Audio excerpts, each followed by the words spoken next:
Okay.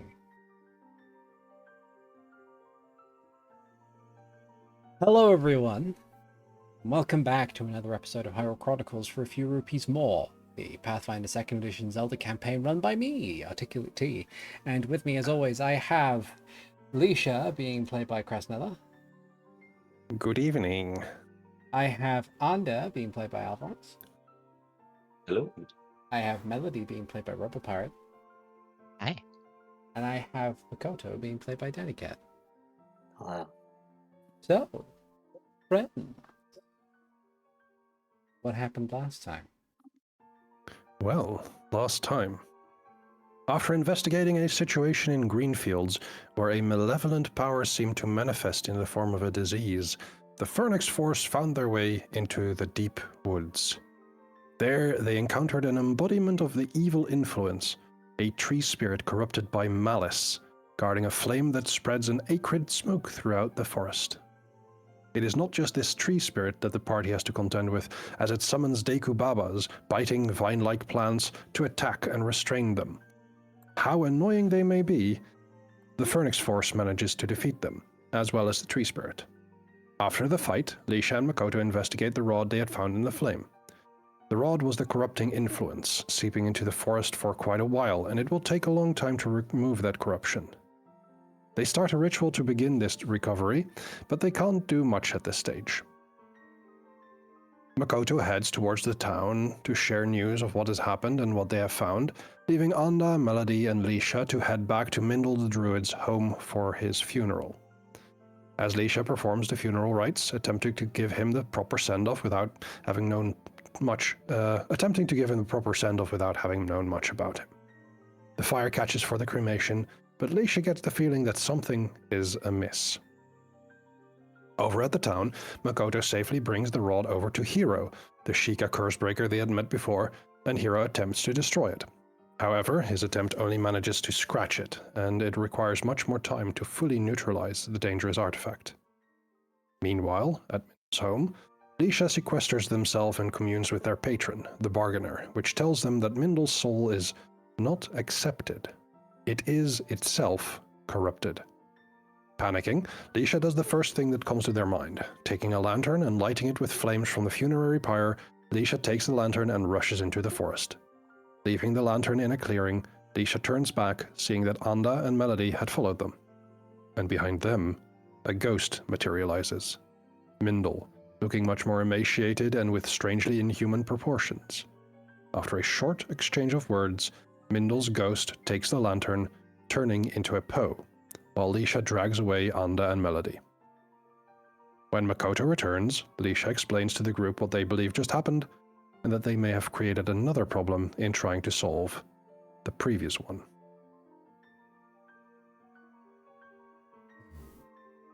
And that is where we left off last time. Yeah.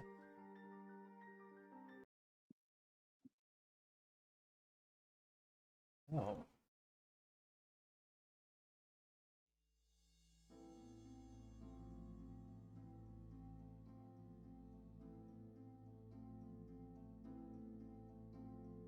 The still dark night carries on as you reconvene.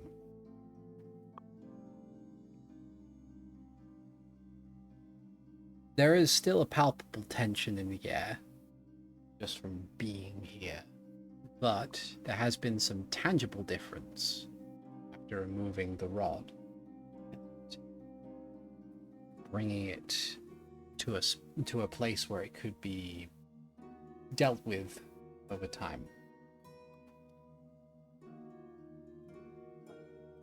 Most people here are likely trying to sleep. There is, of course, the matter of how many of the others, especially the workers who were working in those woods, are potentially infected with the malice.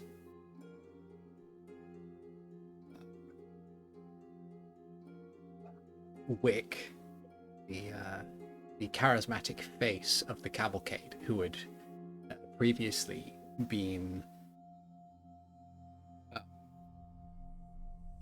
sequestered in a room in the Keeson Cauldron Inn, remains there for now. But as far as Hero might be able to explain, his condition is improving, but he will need dedicated treatment in order to potentially see the other side of this.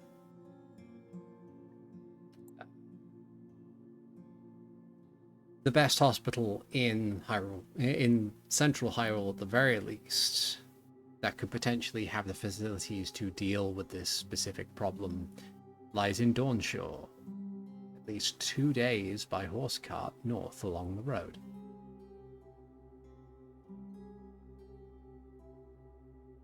There is also the matter, as described, of the forest's new resident. I should say, altered resident. For those who may be aware of Pose in some description, feel free to give me a religion or occultism check. Oh boy! Let's make that an occultism one. I don't have either of those, but I might have heard of them. So I'm gonna roll anyway. I don't know about him. I probably I know think I a was decent 17. amount about him with a 23. So an 8 for Melody, 17 for Makoto and Lisha, and a 23 for Anda. So, Makoto and Lisha, from the angles by which you have understood this, Pose can be violent, but they are more or less like any other type of ghost. In that they have a specific place they tend to haunt, and will nominally leave people alone if they are left alone. Essentially, the ghost that is Mindle, unless whatever lingering effects of the malice have well and truly potentially altered this spirit,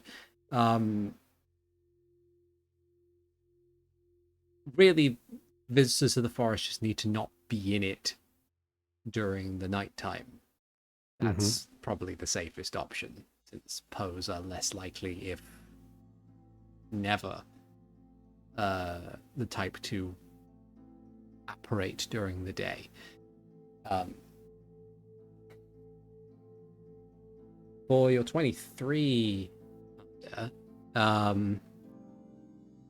typically there is the potential avenue to soothe the spirit instead of having to violently deal with it. But that takes a prolonged period of time and is best handled by individuals who would know the spirit more than just their name.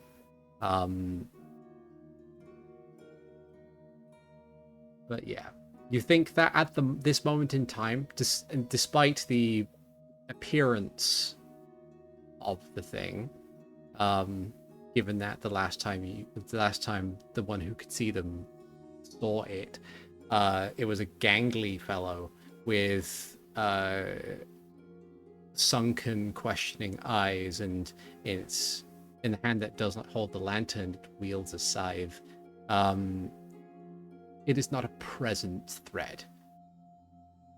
Potentially the best thing to do at this moment in time would just be to spread the word of not going in there, not going into the forest, at least not for now, not during the night especially.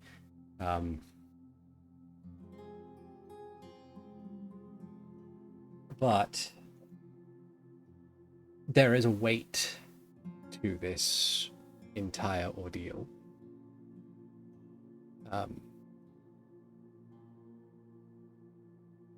While you've taken care of the source of the malice, at the very least, there is still a lingering effect.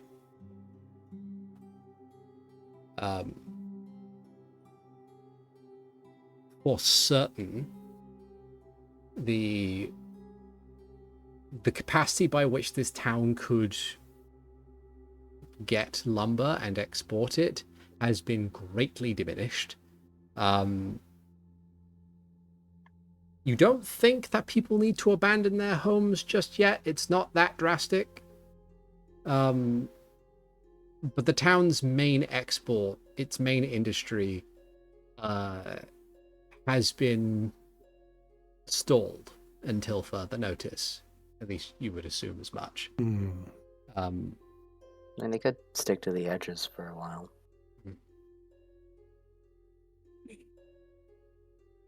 but the fact Depends of on the how matter many is, trees they get through yeah, a day. I'm mostly worried that, well, worried, anxious to talk to anyone official. I think they'll have to wait till morning. Yeah.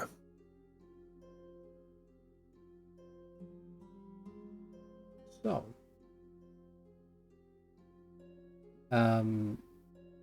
what is the plan?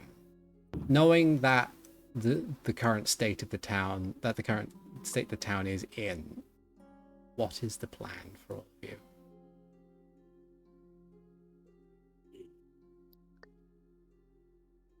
I think Lisha needs some rest. Yeah, I think because we got here and then immediately went into the woods to fight a big monster, I think we should go to bed. Mhm. And we should try and find whoever's important in the morning. This sounds like a sensible suggestion. Yes. Very well. At Where least do get a you couple of hours of sleep. where do you intend to rest?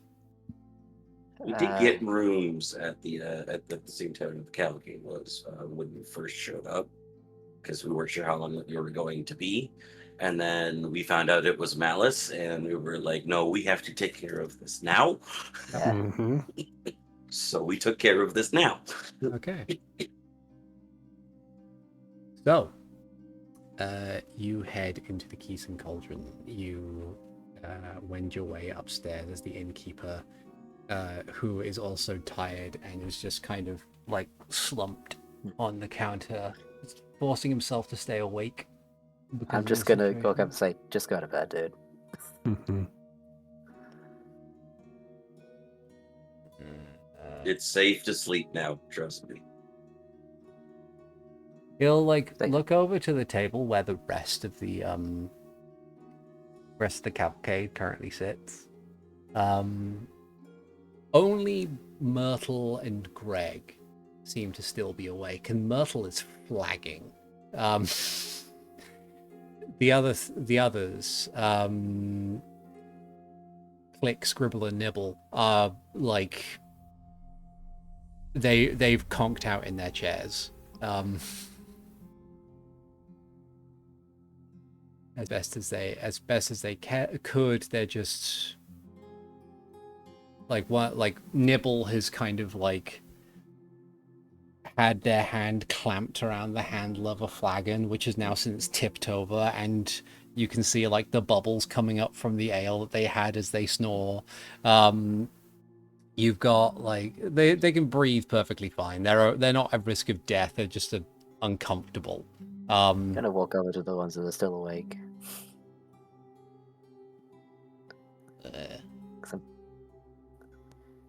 Well, seems like the main part of the problem has been dealt with.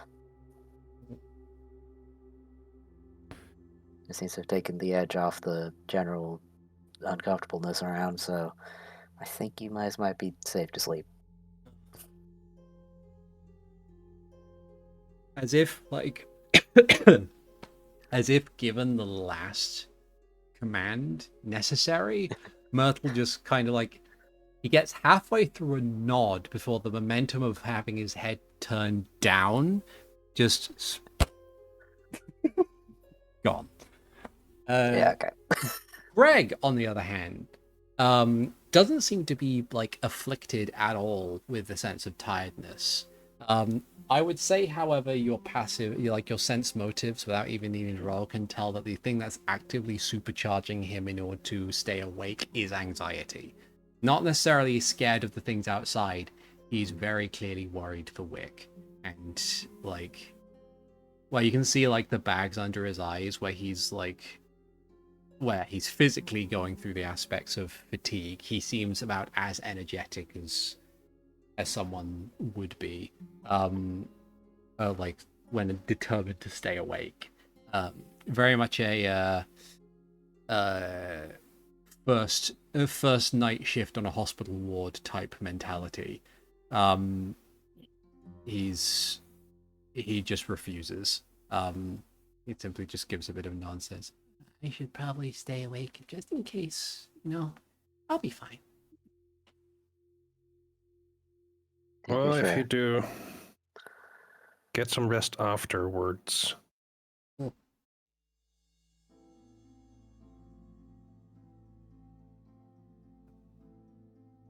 He nods. The hero says that there's a solution to Wick's problems in Donshaw's hospital, so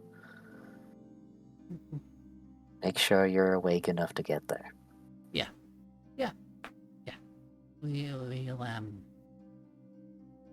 We'll rent a horse and cart and go that way. And the others have woken up. I'll make sure that they know what to do, and plenty of And then healing you sessions. rest. I know. As he says this, he's kind of leaning over to Scribble's bag, and then takes out a very familiar item, one that you all got, which is a slate of far sending, and he'll pop it on the table, and in a slow, deliberate hand, with the body language of someone who is very tired and very sad, begins writing a letter to Frinza, explaining the situation. We should probably be doing the same. Can't He's hurt got to it. corroborate their Anders points. got it right. I believe so. Yeah, probably. I completely forgot that we had it. Yeah. It I happens. think she gave it to you because you're the most responsible looking, and I was the new guy. Nope, that is fair. That is good to know. I will actually put that in my inventory so I don't forget about it again. Good call.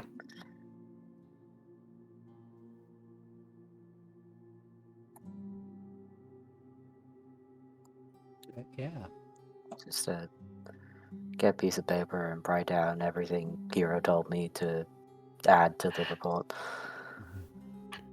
I'll probably do some writing of my own, but mostly to focus on what I'm going to have to tell whoever is in charge of Greenfields in regards to the Poe that now haunts their woods. I just gotta take a look at my edicts and anathema real quick.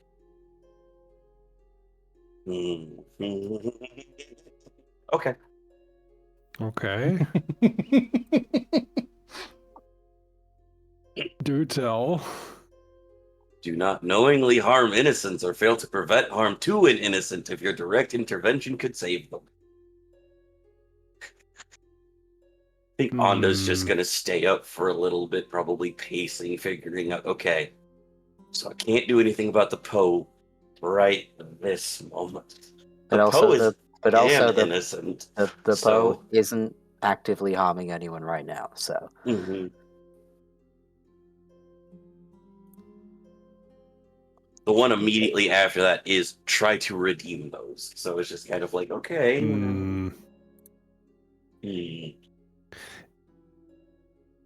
I was looking to see if there was one that said don't lie, because that would be something completely different. Yeah, Alicia is not having a good night with, one of their anathema being create undead. Yeah. And while we've discussed this, and this is not Alicia making the undead, as it were, they do not feel happy about it either. No.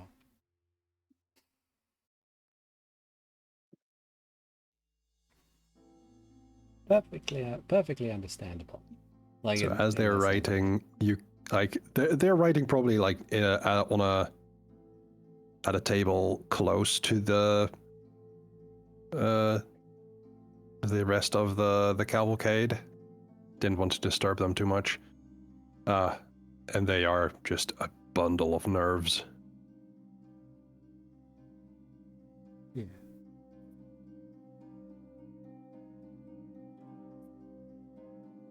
Just kind of like collectively just sitting down at a nearby table, silently scribbling away.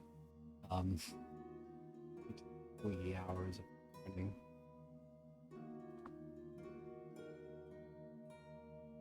Melody, what are you up to? I think just going to bed, given the fact it's so late and we've been adventuring hard.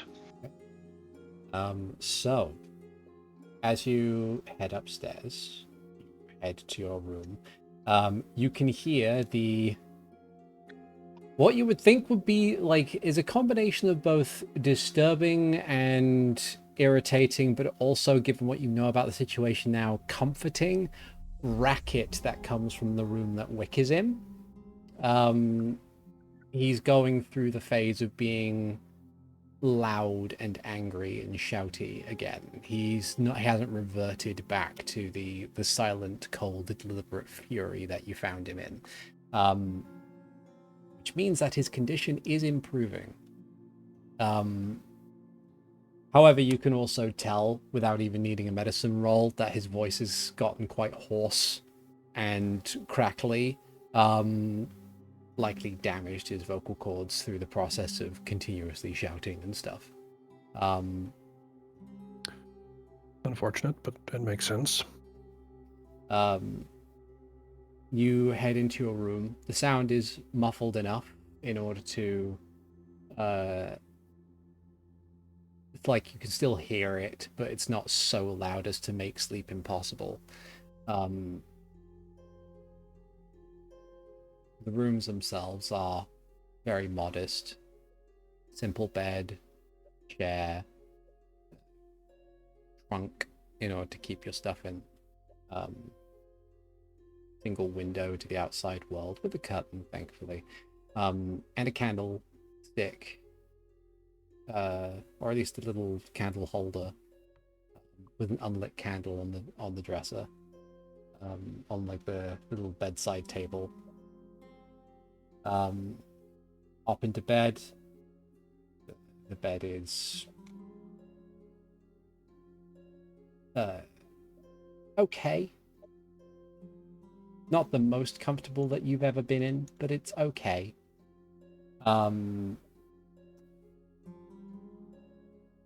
As you begin to drift off, I would like a will save, please. Oh You dear. wanna just Yes, Robo? I was saying, is it everyone? Or Just you for now. You're the one who went to bed. oh no. Sleep, why would you betray me? Natural 20 for 29. Excellent. Excellent. We'll deal with the consequences of that later. Oh boy. The consequences of doing well? Oh no. Indeed. Maybe That's they're not more consequences. terrifying. Maybe they're not consequences for you. Okay, so the rest of you, you go through the process of finalizing your notes and everything, writing the additional bits and pieces needed. After Greg finishes his letter to Frinza on the slate, taps it, and then sits and stares at it. You can see, like, based off of his reaction, you can tell that Frinza is also probably asleep, given the hour it is, and not to expect a response back from her until the next morning. They just stare at it for a little longer, as if anticipating a response, a guiding hand, in order to tell him what to do would be helpful. I'm just gonna pat him on the shoulder.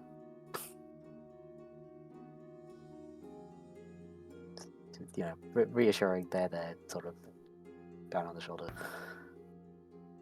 He glances at your hand, then looks up at you. Kind of gives you a gentle nod of like, thanks. He's gonna say, "You did what she would have wanted you to do."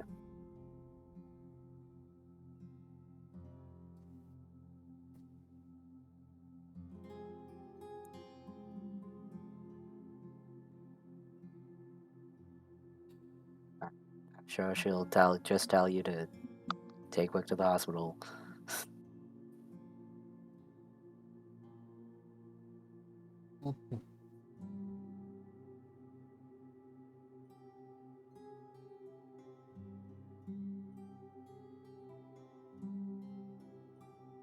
Sorry, this got left again.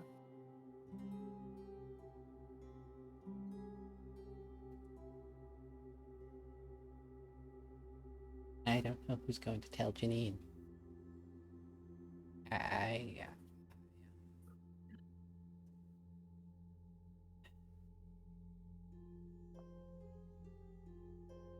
mean, I anticipate that he's going to do okay. You know? Yeah. But The fact that he's held out as well as he has against something like this implies a remarkable strength of character. I wouldn't be surprised if he comes out of this fine after, the doctors look at him. yeah.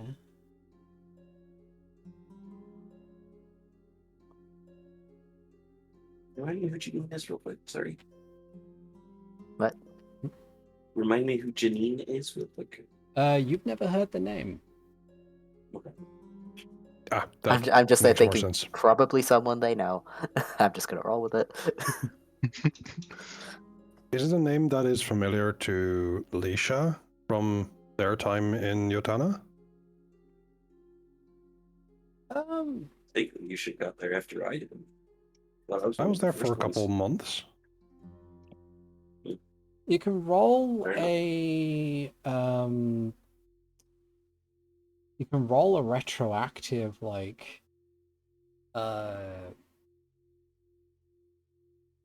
the word? You can roll a retroactive perception or society if you would like, in order to. Lore Skill Central Hyrule? That works. Ooh, 27 and 18 on the die. Nice. Okay. 27 and 18 on the die. You might have heard the name of Janine, not bounced around by the cavalcade themselves, but maybe offhandedly to Frinza, or by Frinza, when they were talking to a member of the cavalcade while you were within earshot.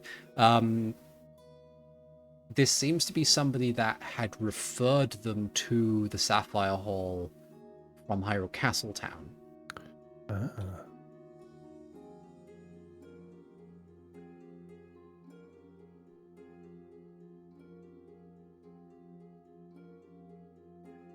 And the cavalcade as a whole.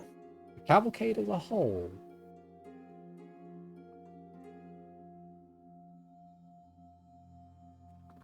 Interesting.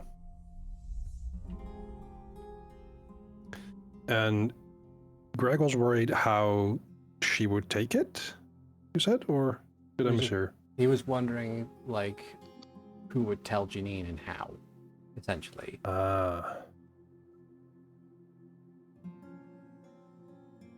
Well, if they're in touch, then probably Frinza would do that. So, don't worry about that. I feel like it should be one of us. Yeah.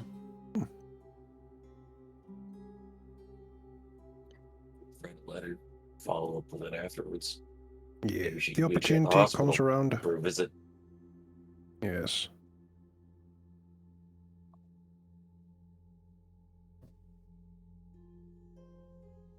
Maybe Just a suggestion. Maybe when the others wake up, Scribble's the best writer here. Well, it looks to Scribble, who is unconscious. Makoto's jaw clenches to prevent him from saying, "Never would have guessed."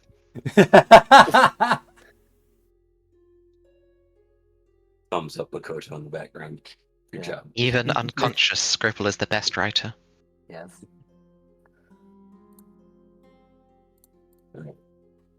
But regardless, I think we all need some sleep, including you, Greg. My only way. It's the only time I'm gonna say it.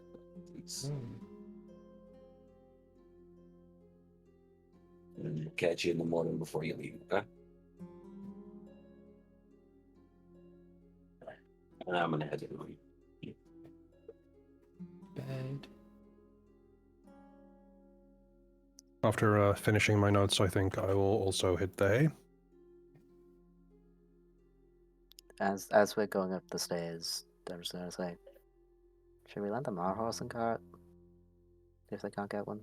I was going to talk about that with the whole party in the morning, but Okay, if as you long as guys it's an are idea, okay with it, as long as it's an Yep. idea floating around. Okay. Happy to discuss it in the morning. I am tired. so long as we're all okay with it, I'm okay with it. We'll get it back. See you in a few hours. Mhm. You'll wander to your rooms. You're also greeted with the simultaneously worrying but comforting cacophony of angry shouts from Wick's room. You Keep at it, buddy. say again? I said, keep at it, buddy. Makoto pulls a stone out of his pocket, intending to practice some elemental manipulation stuff before bed. But as soon as he sits down, he's like, "Oh no! Oh, I'm so tired." Like every ounce of adrenaline is just gone. As soon as he touches a bed, it's like, "Oh, I remembered what sleep is. Oh no!" No. It's Luigi's Mansion 3. Luigi just Yeah. gets on the bed and the moment his eyes come level with the book, gone. Yes, yeah, exactly that. Oh, by the way, today's hero point goes to Anda, Oh, neat. Hooray. Oh yeah, I forgot to because do- it's been a while since Alfred's got one. So, as you all head to bed, I Mhm. would need will saves from all of you. All right. Well, sure. Oh, I'll stick with a no. 17. 26. Would you like to re-roll that, Leisha? Would you like to make that fabulous? I think I will make that fabulous because a 2 on the Fabulous. die is scary. So. Yeah. That is a 24. Hell yeah. Okay. 24. So we have 24, 17, 26. Yes. And a nat 20 from Melody. Nat 20. It takes you, even in your fatigue, it takes you a little bit longer than you might anticipate in order to get to bed. Or to get to sleep. Like you have the fatigue in which you want to go to sleep, but something keeps you awake a little bit. God, I know that. But eventually, sleep takes you all, and you drift off for a few hours.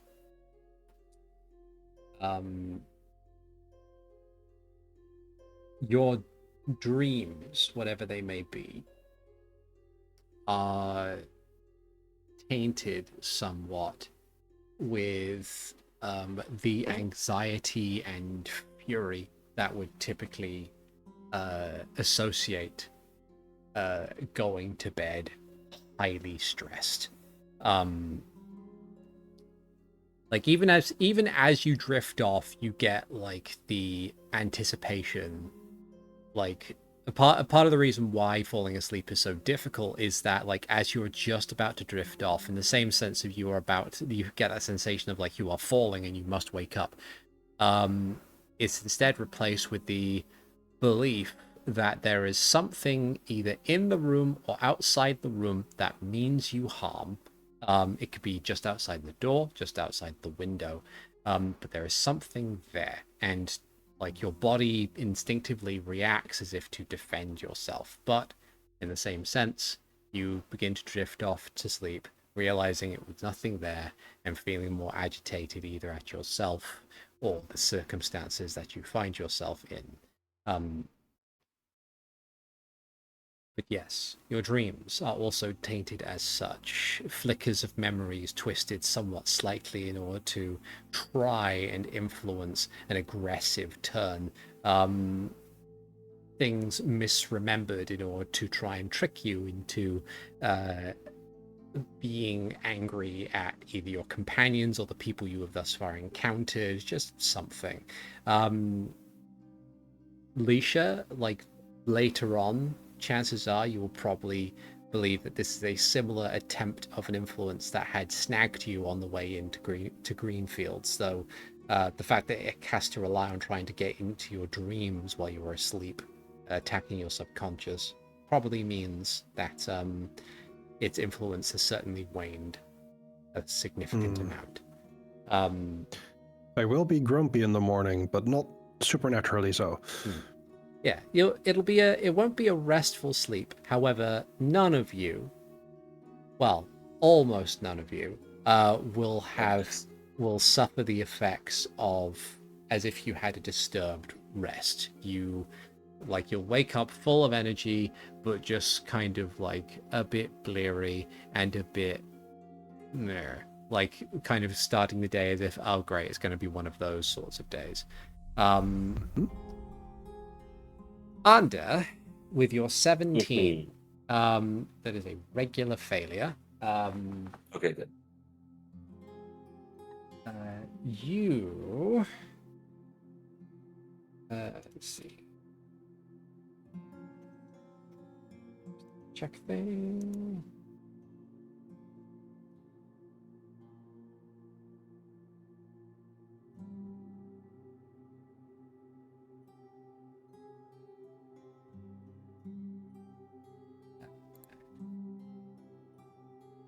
You take, at least until remedied in a different fashion, the fatigued condition, as your sleep is somewhat fitful, and it comes and goes and stops and starts. You still like get your daily preparations and everything, all that kind of stuff, but now you are fatigued. And I presume it's the thing of like being fatigued from lack of sleep. Until I fix sleep, I will be fatigued. Okay, cool, got it.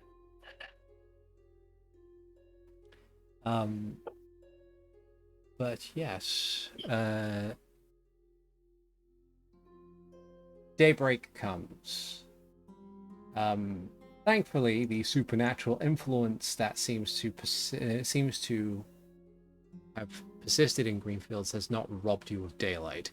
It is a mostly cloudy day as you wake up and look out of your respective windows.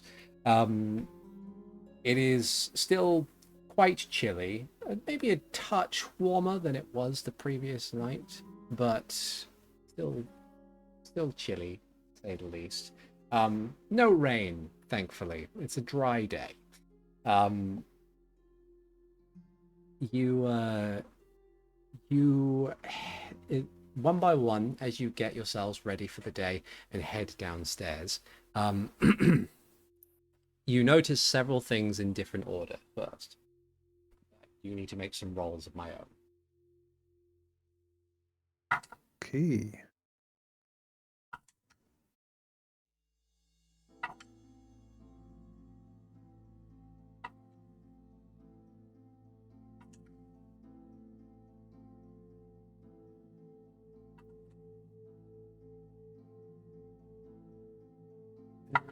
First one.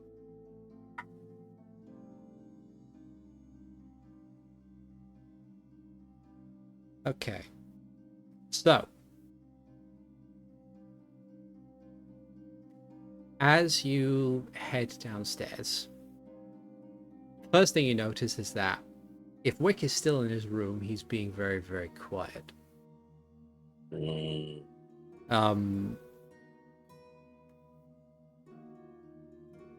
When you get downstairs, you find that the inn common room is empty. Not even the bartender, not even the innkeeper, the bartender, is there. Though you can smell on the air that a combination of food and coffee has been made. So someone has been here at least recently.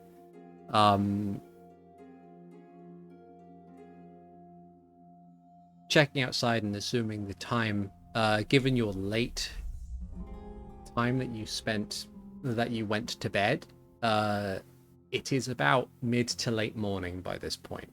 By comparison to most days, you have slept in. But the door to the Keesing Cauldron is slightly ajar. And you can hear outside the gentle rumblings of people going about their day. Well, probably inform whoever's in charge here about what happened. Yes, we might as well. On the way down, can I peek in to see if Quick's still here? Just to make sure. Sure.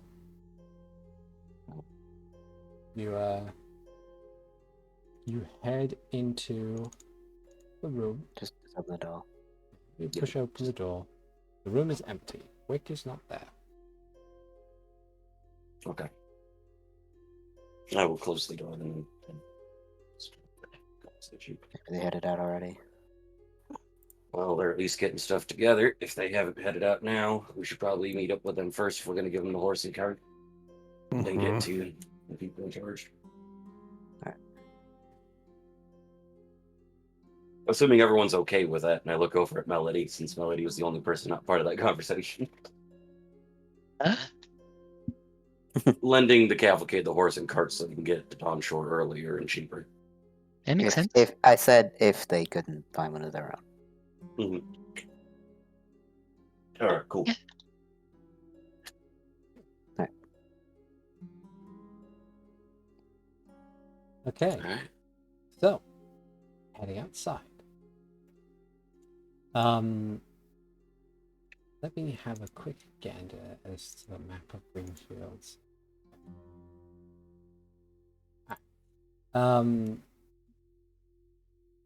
So, as you head outside, you can see people kind of going about their day. The crowds are quite thin, even for a town this comparatively small to other places. There's the ambient hate that radiated from the forest from before seems to have diminished by a noticeable margin now. You can still kind of feel it there. The woods kind of give off the sort of like the ominous sort of I don't like that sort of feeling, but it's not as malicious as it was when you arrived. You notice quite quickly that the people who are here doing their daily things do not stop to make small talk. At best, they kind of nod and wave to each other before they continue going on. The vibe is off still, but you can only imagine what it might have been like if you didn't turn up previously. Have we seen any signs of Hero? You do not see Hero, at least not around this immediate area. What you do see, however... I think he said he was going to be staying around Mendel's house. Okay. What you do see, however, is you see a small gathering to the southeast of the Keeson Cauldron, where you have a clear view of a large fortified building, which you can only assume to be the guardhouse. Outside of the guardhouse appears to be 3 individuals dressed in the town guard uniform. And they are currently having a conversation with what appears to be a Deku scrub of a Hydrophyte ancestry. Or heritage, rather.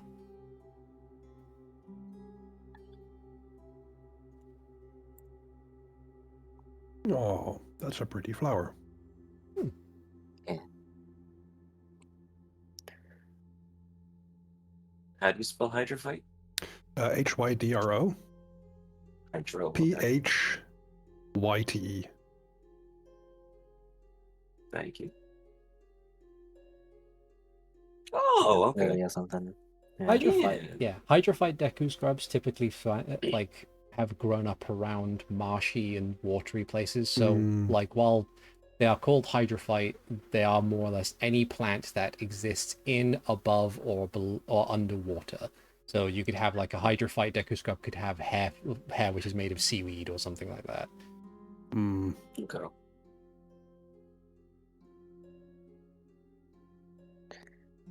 Well, we'll be swinging past anyway to look around, so let's get close enough to hear what they're arguing about.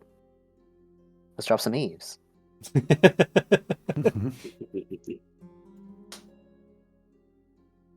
Okay. I want to be nosy. That's how we get information, at least. Yep. You head over close enough in order to hear and listen. The conversation appears to be between it doesn't really seem to be an argument, but more like a cautious conversation. They're currently in the middle of trying to figure out some form of compromise. The guard, a fairly tall, slim Hylian, that's acting as the forefront of the conversation between the lot of them at the moment, or at least between the other. They are representing the guards, as it were. Looks to the Deku scrub and says, "Look, I understand your position, I do. And don't get me wrong, I'm sure the lads want to help. But this is really beyond our scope here, sir. We're logistically speaking, this is something that is from what the fella with the sword had told us is beyond the scope of most other things. Surely it makes sense that we just keep as many people here as possible in order to, defend the wall. We don't really have the means to send people out." And the Deku scrub nods as they consider this and says, "Well, I get that, I do. I'm just trying to figure something out in terms of... This is a lot to handle,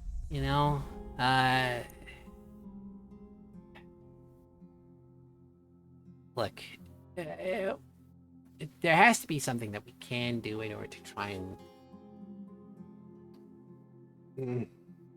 He kind of thinks a moment, says,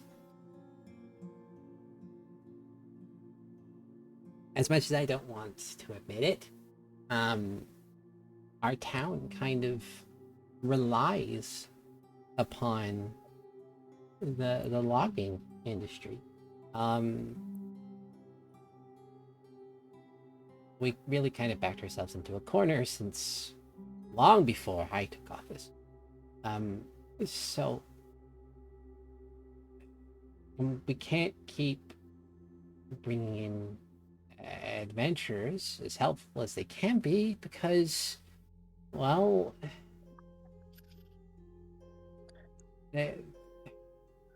it's a long logistical problem. I'm gonna walk up behind them and go. Excuse me. Oh, Hi. Mayor, I presume. oh, yes, Mayor Oakley. It's nice to meet you. Nice to meet you as Oh. well. How much did the guy with the sword tell you about what's been done so far? The guard taking the front says, they said Basically, since last night.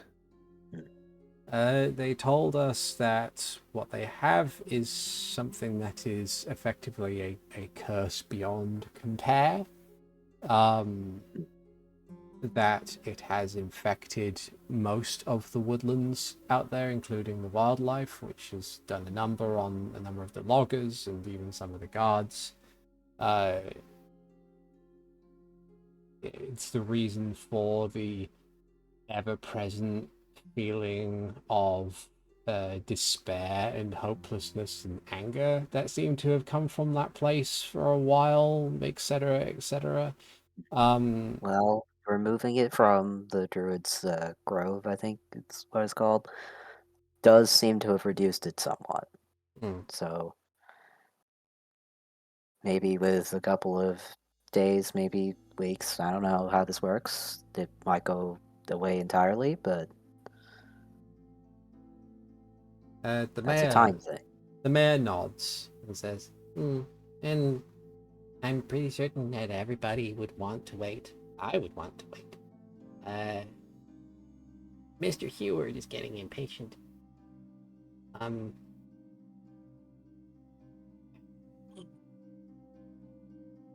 He's Go have a talk with Mr. Heward as people who were more directly involved with the situation, if that would make you feel a little more comfortable. I mean, Considering we were the ones who went and found the rod. oh, Source of the curse, yes. well, I mean, you can try. I Oh won't. dear, that's. Well, Sorry, continue.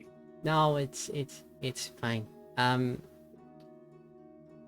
It's not that Mr. Heward is profit motivated. He's more of a mind of he wants to make sure that he wants to make sure that the people who are working for him are able to work and are getting paid. I think he might be slightly concerned about the fact that part of the logging company thing here requires him to be sending out pieces of wood in order to be sold. And then the money comes back in, which he uses to pay his men, and that's perfectly sensible. But I think he might be concerned about the fact that if he's not doing any logging at the moment, there's no money to come in, which means he can't pay his guys, and if they can't work, then there's no, it's a cycle.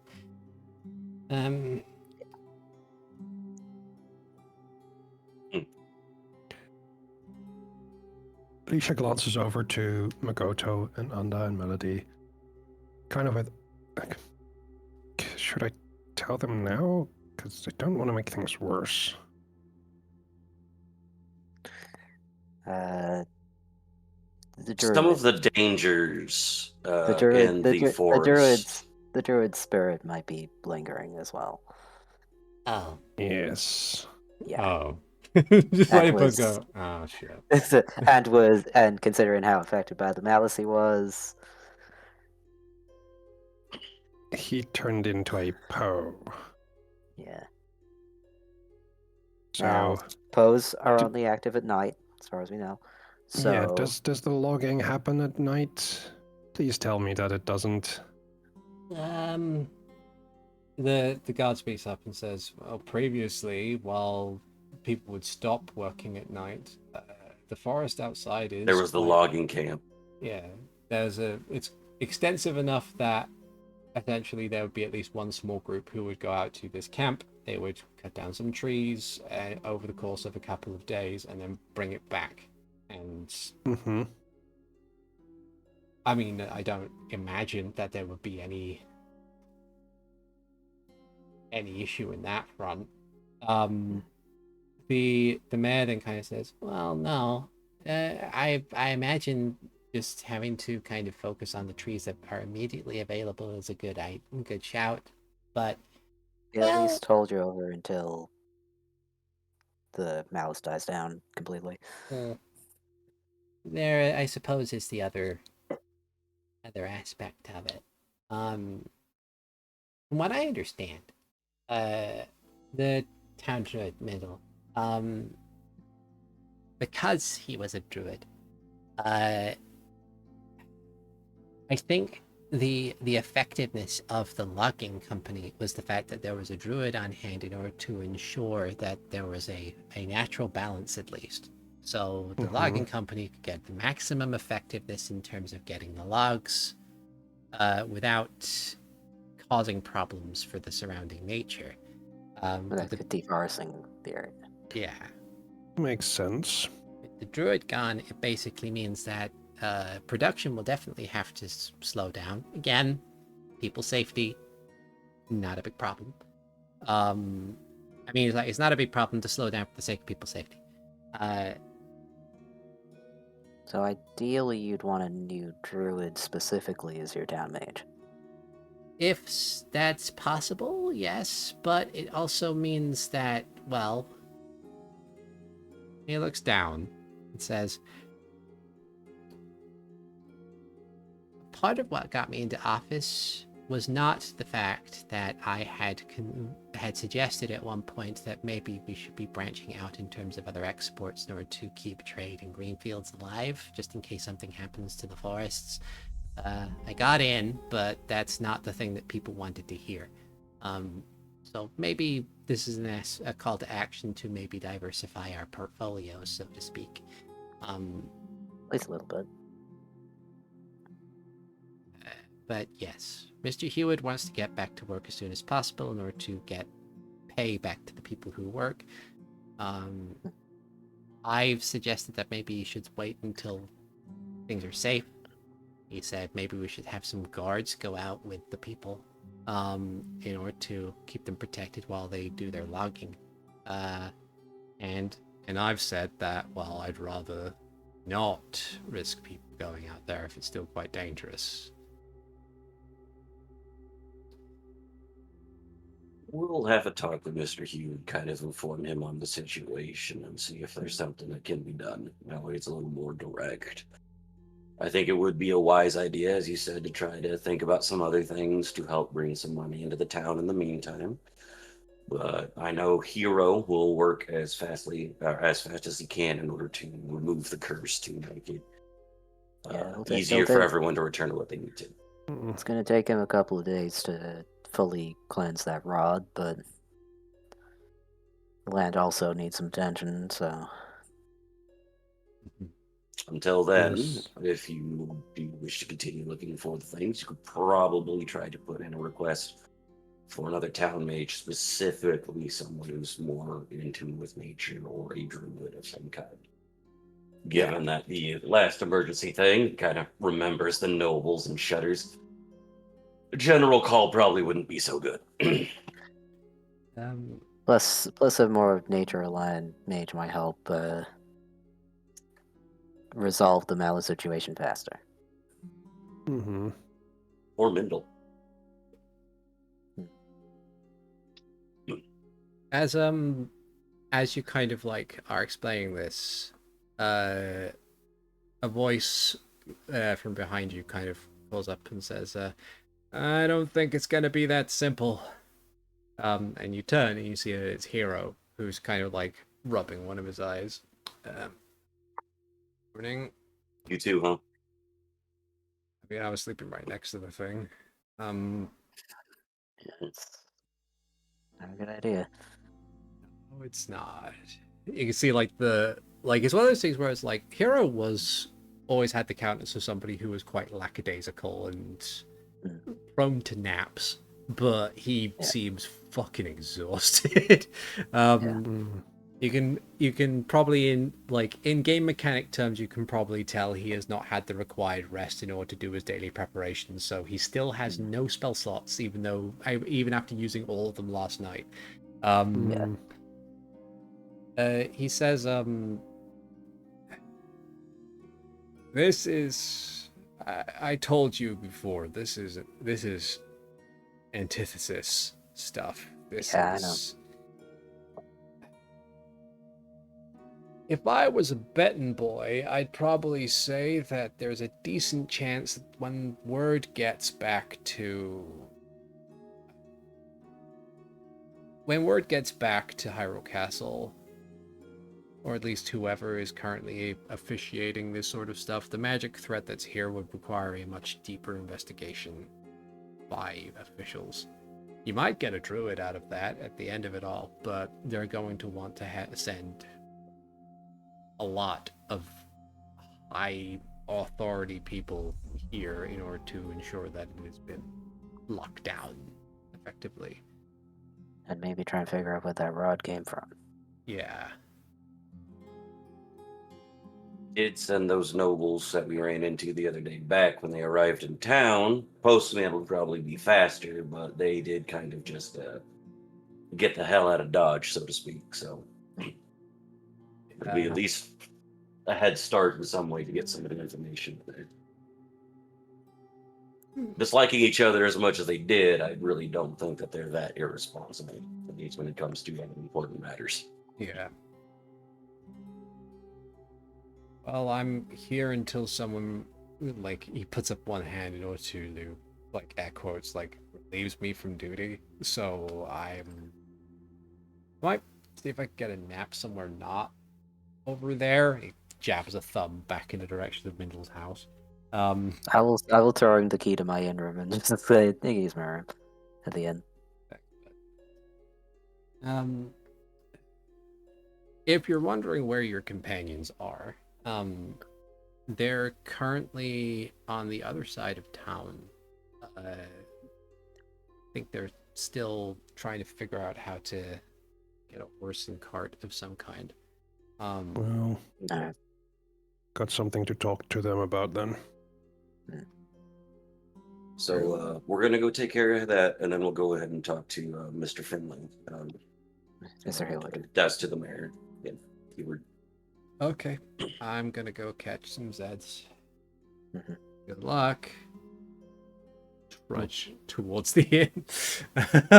You too, hero. Mayor Oakley kind of like thinks a moment. The whole implication of, oh god, this is a national problem now. This gonna look at him and say, the thing that was put in that druid's grove is an evil more ancient than any of us can even comprehend. The sort of thing like the hero was dealing with. Oh. Which is part of the reason why we want to try to help and make sure people are as safe as possible. We'll go have that. We'll go take care of our buddies. We'll go have that conversation, and then afterwards, if we'd like to, we can meet you over at your place and fill you in, or you can meet us and talk. Listen over with you. I'm fine either way, assuming everyone else is. No, if it's something this big, I'm going to have to. I need to get to my office and go through papers. If you get a message to Castletown and explain that Malice is what the problem here is, that there are people there who will know what that is and will respond to Capital M. Make sure it's a capital M. Yes. Okay. And he'll kind of bow his head a bit and say, anything, I'll be at my house. It's on the other side of town. Okay. We'll push her off. Like, the energy... We end up going in the same direction because the cavalcade is also on the other side of town. Yeah. We're walking behind him at an awkward distance. You can tell, like, with the extended amount of time that you are basically walking in the same direction, that whatever, like, compromise sort of I want to make sure that there's good for everybody, and we'll do our best in order to resolve the situation. That's fucking gone. He's like, he has become aware of the weight of the situation that has now been placed upon his shoulders, and like the implications therein, because it wasn't that long ago that the hero Sapphire was alive, doing his standard, the standard thing that all the heroes did. Some of you were probably alive when he was around. Yeah, there's people who are alive who might have met him. Yeah. It's one of those things where it's like, Alicia might have. Yeah, They don't remember. exactly. because like, as far as most people are concerned, there's at least a century or two between different appearances of the hero. And usually like 99.9% of the time, the hero wins, and the problem is solved. Most people kind of conflate Calamity Ganon and Demon King Ganon as being singularly the same problem, as opposed to two separate instances. So they kind of gloss over the fact that like only half a decade passed between those two instances, as far as everybody else is concerned. But like, you can probably tell that like it's one of those things where people may take for granted that if you are around when the hero has done his thing and he's alive or dead, regardless of whatever it is, when he's done his thing, solves the problem. he solved the problem. You're probably not going to be around due to old age by the time the problem comes back again and another one needs to turn up. So the idea that like this is something that the hero would deal with so soon after the hero has died, like Mayor Oakley is currently going through the existential crisis. Like, he's going through the crisis of, this is beyond my, like, this is a responsibility I never thought I'd have to deal with of this scale at my doorstep. Yeah. And also the existential crisis of, oh God, what if? What if the next calamity that destroys this country is at my doorstep? Oh no, what if I'm suddenly important? Oh no. Adventures are expensive. I can't afford a Messiah figure. Jesus. Yeah. Now you gotta get them when they don't know, so that's when they're cheap. But yeah, eventually, like, he does head off and into his home, rather kind of somberly closes the door behind him. In the meantime, you see the cavalcade standing outside of what appears to be like a stables, where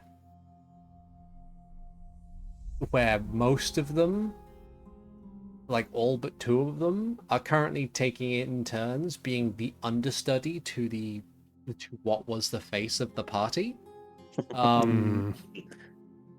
No. While None of them has charisma. Oh no. while Greg, like the best one in turn to try and do this would be Scribble, because he's a sorcerer. But just because you are naturally charismatic doesn't mean you know how to talk to Also, people. You don't necessarily need to have charisma. Yeah. as also Correct. in the system. Yeah. So he's like, so yeah, none of them have put any training in any of the social skills. That was Wick's job. Yeah. The only one who may have diplomacy as a trained skill is the medic, Greg, who is currently tending to Wick, who, despite most things, despite still being tied up, and being a bit snippy, seems to be doing significantly better. Yeah. He's not shouting bloody murder at people. He's not like he's not shooting death glares or like demanding people untie him so he can shiv a bastard. He's currently being rather sarcastic and snippy to Greg about the fact that he has to sit on the dirty floor while he's being denied the ability to do the thing that he's a member of the party for. And whenever Greg goes to try and check his temperature, he does snap and say, "Don't you fucking touch my hat." Yep. Amazed that had to stay on. Yeah. Mm-hmm. But yeah, at a conservative Woke estimate, up the dog. yeah, a conservative estimate, those of you who've previously done like the medicine checks from the previous night, you can say he's probably around a stage 2. Oh. He's doing better. In the rolls that I did over the course of the night, he rolled like a natural 18 followed by a natural 16 followed by a natural 20. Amazing. Yeah. Like I said, he's strong. He'll do this. He'll win. Yeah. As we kind of approach the stables, I don't know if anyone wants to check on Greg and Wick. I would like to do that if one of you guys would go get the stables and save the cavalcade from sticking their feet in their mouth. I'll get him. I'm just gonna head over to the stables. I would like to approach Wick and Greg. I'll follow along.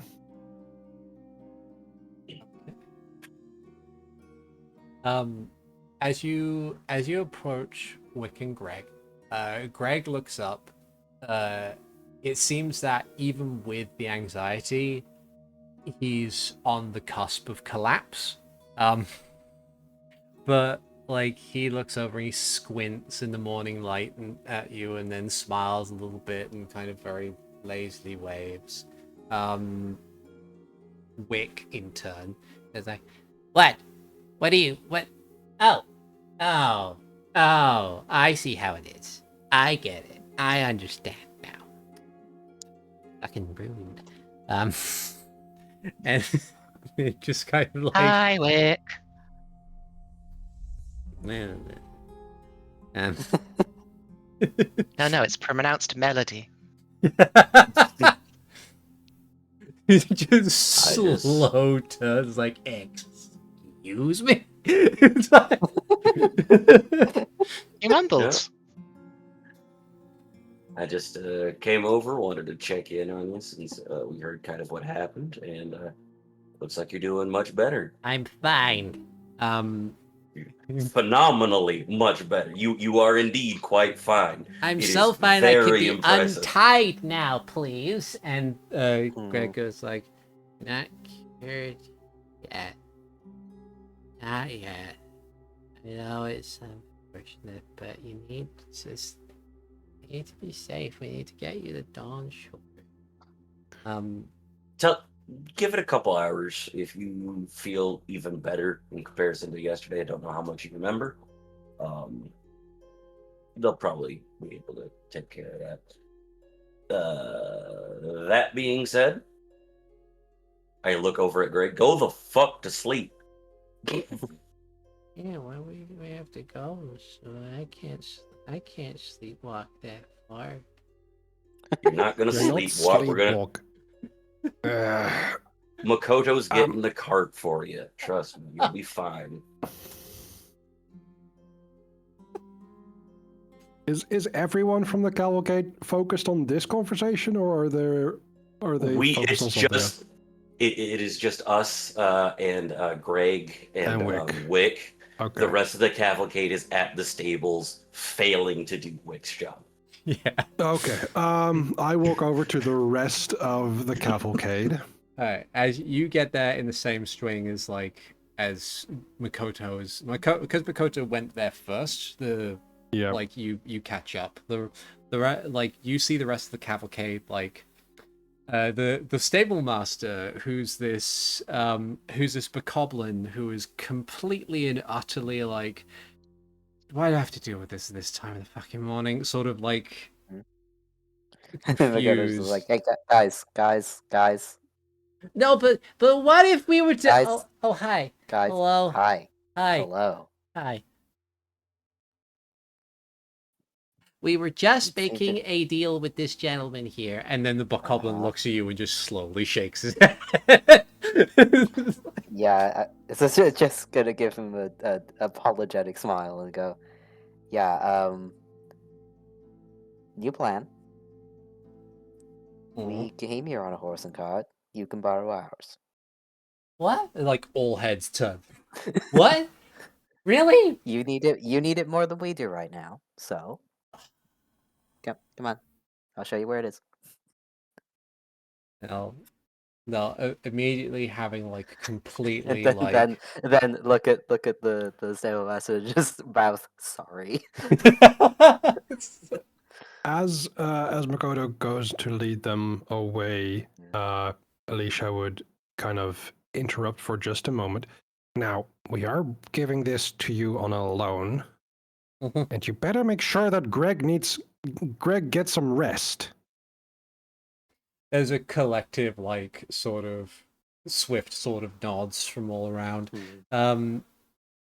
Scribble, who is essentially like he's taken charge somewhat entirely because he has a stick and is like A stick is like a hat. he can do like a triumphant heroic stance with it. It's a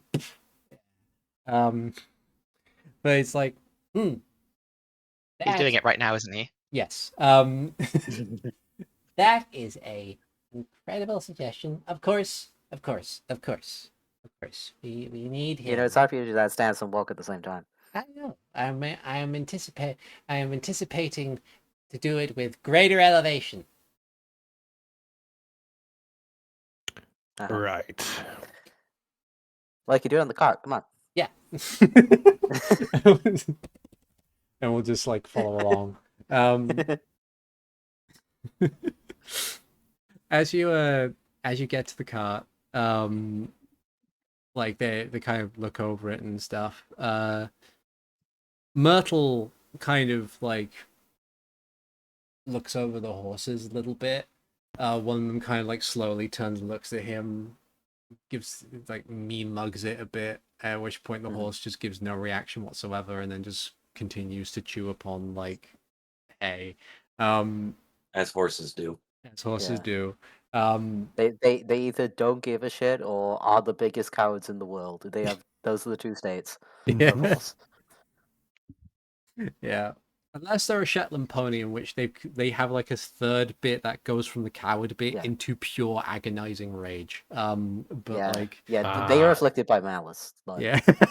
Oh no! Don't. The Shetland I don't ponies like are what you that. get when you give malice to a horse. Oh no! They are so violent. It's just the warning soundtrack of a guardian, but instead it's just a little horse They are so with small and so blinding eyes that shoot laser beams. Shetland ponies are the proof that little man syndrome is a real thing. Oh no. But yeah. So as you're kind of like showing them to the cart and everything like that, like Nibble and Click like have already hopped into the back of the thing. Click, she's just kind of like for a moment like goes to the side of the cart and will take out one of her hand crossbows and like look outside and tests it for cover, and then goes to another corner and does the same thing. Nibble will situate themselves down. They'll do the opposite, which is to find the comfiest part of the cart and lay claim to it.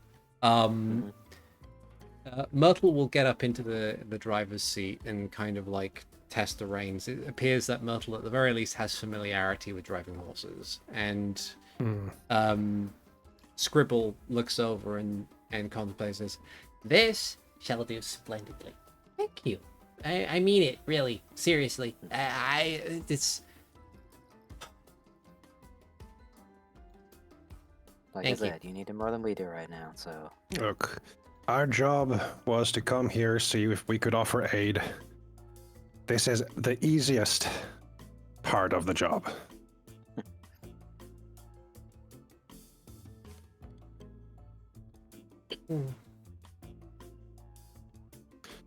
Also, I'll try and see like if they have the cart and they're loading up like Wick. I'll help Greg into the cart. Oh, I was going to say that if it looks like Just they're pick him getting there after lecturing Greg to get some sleep, I will ask him. All right, do I have your consent to pick you up? Ah, yes. And if I get anything less than a no, like if I get a mumble, I'm picking him up. You get like after like as they kind of load Wick into the cart, who like after being situated in the cart goes like, the weather here is uncomfortable. Yeah, we know. Yeah. It's like you ask. Unfortunately, it's the best we got. You ask Greg if he's okay with it, and then Greg's response is blah. Cool. I pick him up and I go over, and because I've spent the most time in the back, I look at Nibble and I go, all right, he needs to sleep, move. It's like, aw, and just kind of like scoots over to allow space. I set Greg at the comfiest spot. Now, Yeah. is Greg going to fall asleep immediately? He's kind of doing the protesting sort of you lie him down. He does Yep. not have the energy in order to sit up, but you can see that Yep. his hand is pawing around to try and find a handhold, and he finds one, but no effort is made in order to sit up. And he's just kind of like, he's in that space where you're kind of like, you wake up in a morning and you spend a good 30 minutes to an hour saying, okay, I've got to get up now, and then you do nothing in order to amend that. And That's so why just I ha- every that's- day. That is why I have 2 alarms. One alarm is the wake up alarm, and the next one is the get out of bed alarm. you have two. Those are rookie numbers.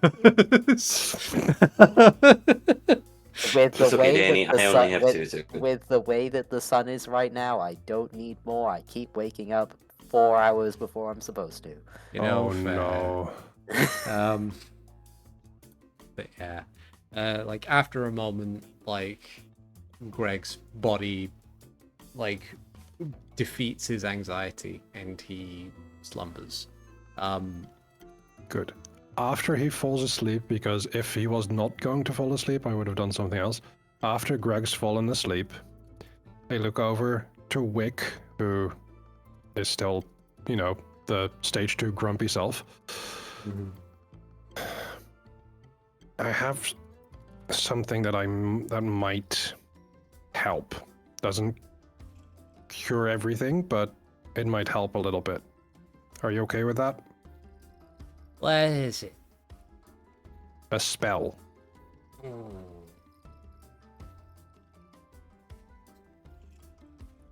Look, I'm not going to pump a force barrage up your ears, if that's what you're worried about. I can do magic. I know.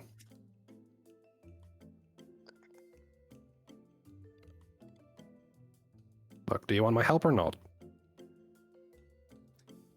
What's your perception? Perception +7.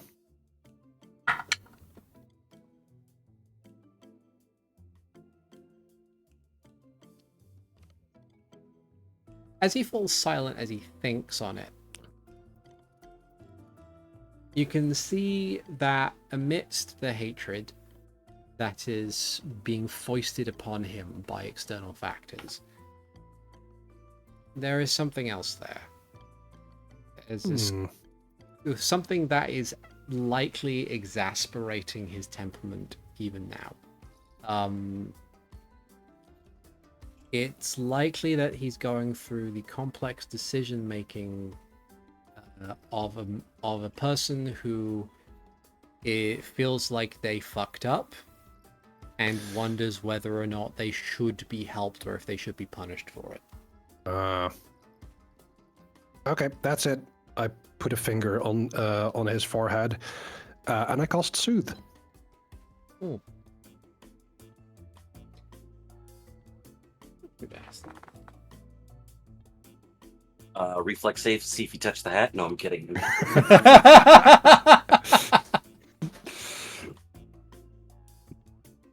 Let's see status bonus. Safety. Okay.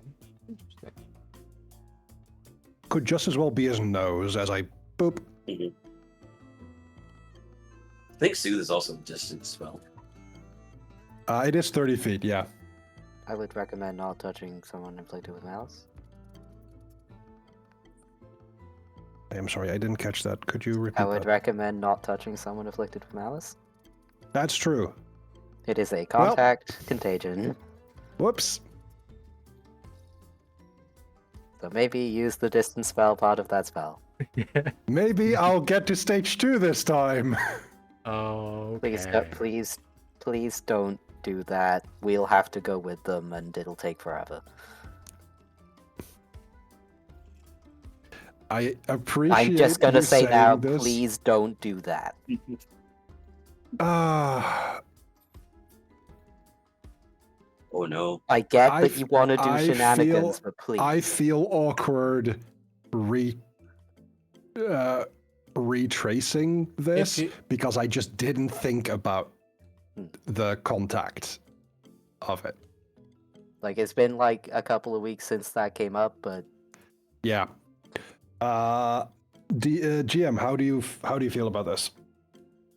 I was gonna say I'm perfectly okay, given that, as I said, it has been a while since the contact part of it has come up.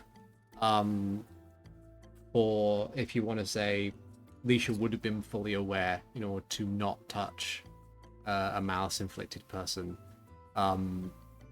to like use the distance aspect of the spell. If, however, you would feel more comfortable with the idea of like you've been like this would be a genuine mistake on Leisha's part, I will allow you to spend a hero point to say that you realize at the last minute, or even do a reflex save of some kind in order to be like you go to do it and then just remember at the last minute in order to pull back. But I'm perfectly okay with you saying no, I just remember, and then just going with the do it at a distance thing. I'll spend that hero point for it. Okay. Because I think that's the fairer approach. Okay. It was a genuine mistake. It'll cost me something. Yeah. Understood. Okay.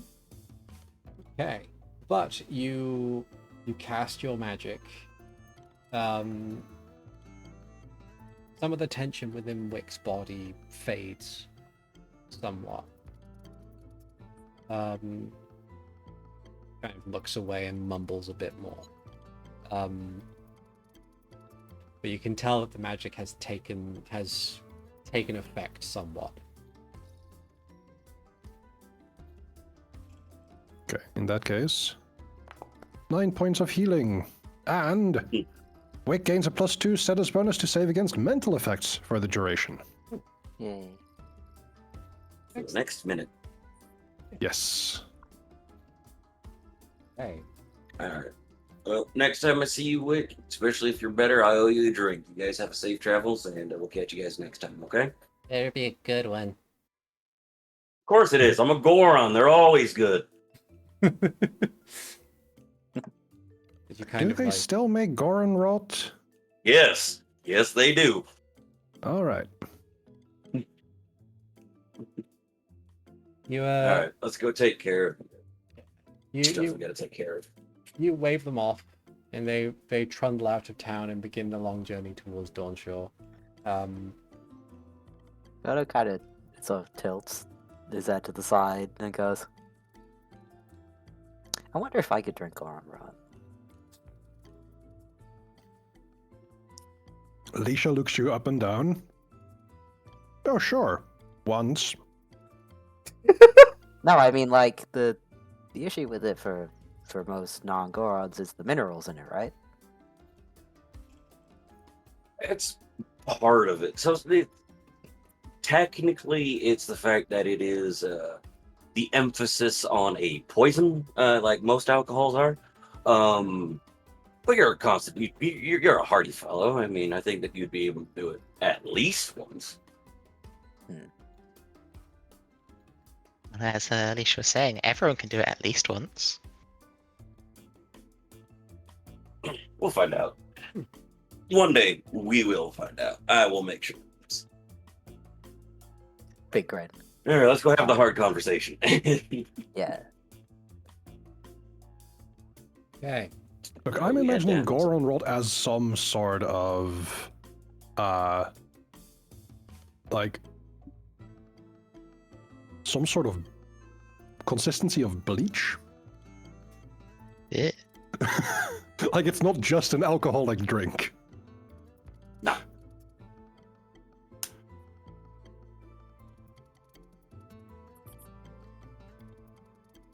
Oh boy. But yes, you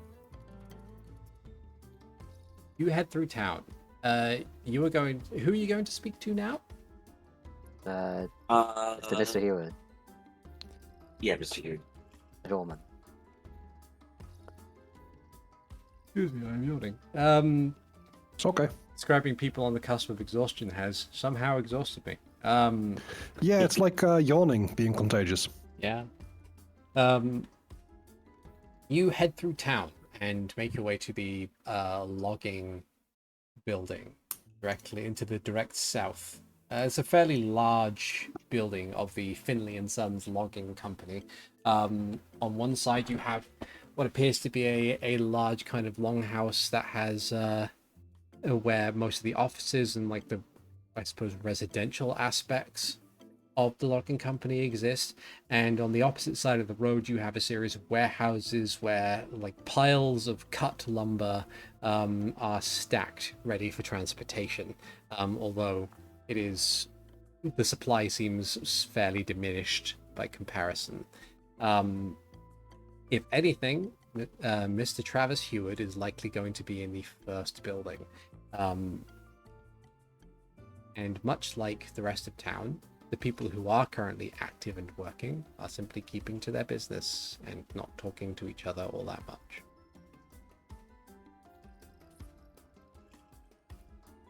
I have to go knock on the first building door. You knock on the door.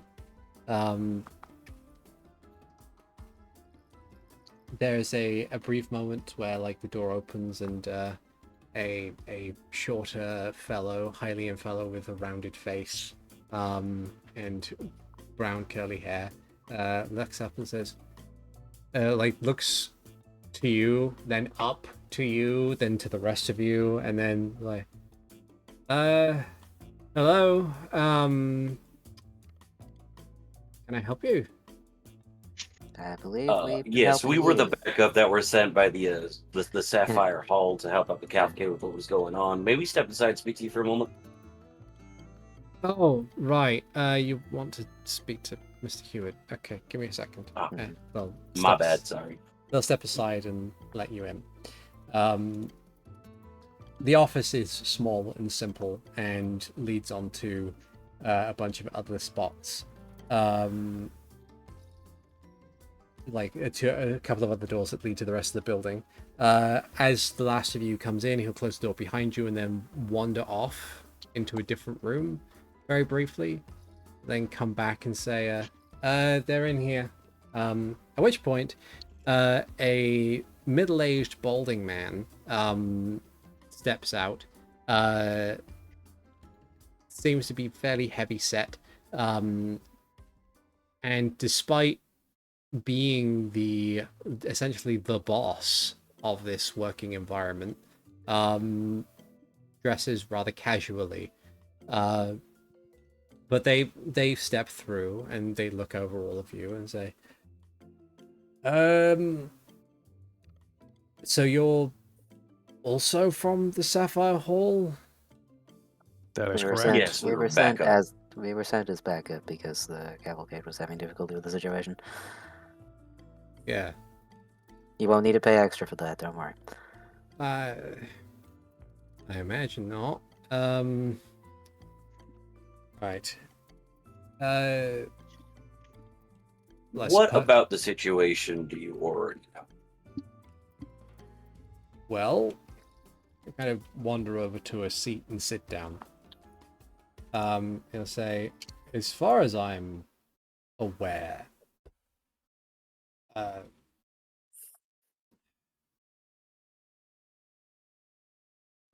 few of my lads had gone out to do their usual run of logging. We've been doing this for the past decade and a half. And the camp has been here for much longer. I took over from my predecessor about 10 years ago. Nothing seems to have been out of the ordinary. We had an amicable relationship with the people of the town and the druid. Then we get told that a few of our lads have been attacked by wolves. This is not something that would have been permitted under the watch of the druid. So we went and spoke to him about it, and he said it was also quite odd. He said he would go and investigate. Comes back, doesn't say much of anything to any of us. Says that things are a bit weird, but he's looking into it. Then we don't really speak to him again. People who try and go over there say that he's been shouting at people, trying to get them to go away. More of the people that work for us have been attacked by wolves and other wildlife in the area, plants even, got downright dangerous. A few of my employees are sick. We sent them off to Dawnshore, given that they seem to be worse for wear. It was probably a very good idea, considering what we've learned about what the problem is.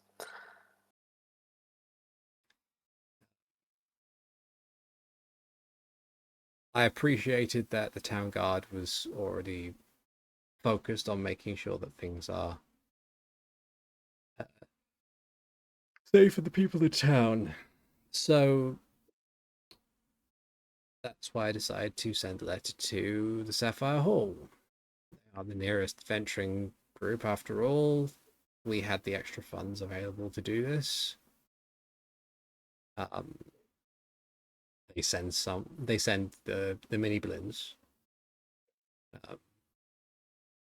Speak to them, I tell them what's happened. They say they're going to go and speak to the druid. Next thing we know, there's an eruption of sorts, loud noises and sounds of fighting coming from the druid's home.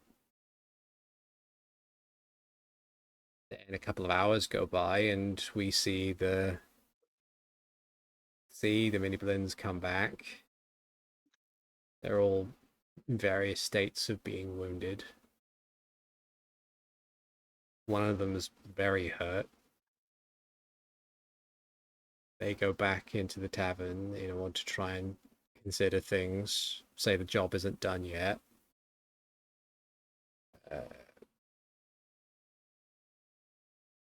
Then this morning we get told by the mayor that apparently the source of the problem has been found.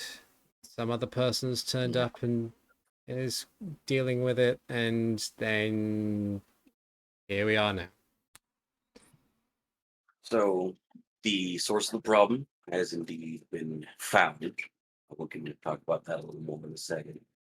But are you familiar with the affliction called malice?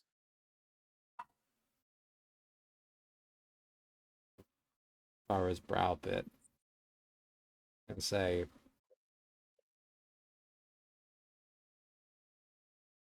that's like from those legends and stories, right? It's not a real thing, is it? Oh, it's It's very real. it's been affecting your forest for a short while. Seems Everyone's genuinely short of temper. surprised.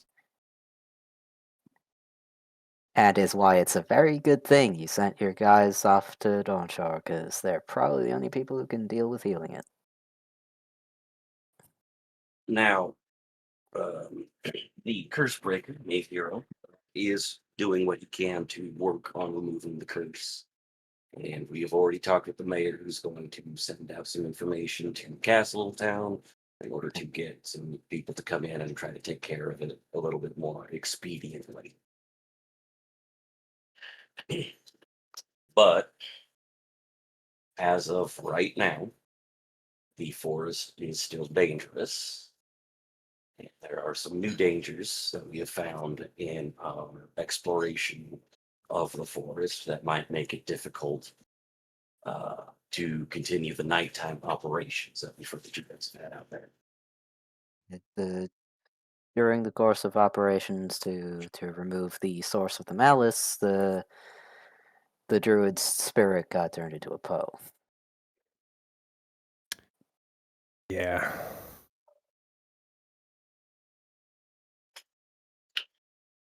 What that means for now is if it comes to logging, we should probably stick to the edges of the forest, away from the druid's home, if possible. And especially away from the grove, because that was where the center of it was.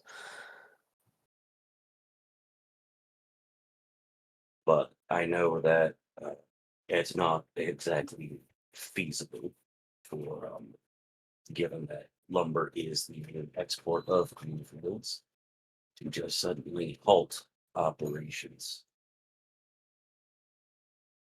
But we have done what we can. We have sent out the information, and the mayor is currently in his office taking care of some paperwork to try to expedite the process.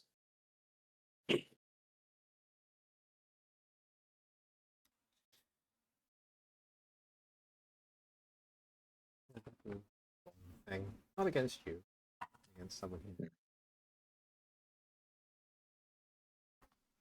he'll like as he listens, the look on his face shifts from incredulity to concern, and he kind of stares somewhat into the middle distance as he thinks, half listening to you, half planning.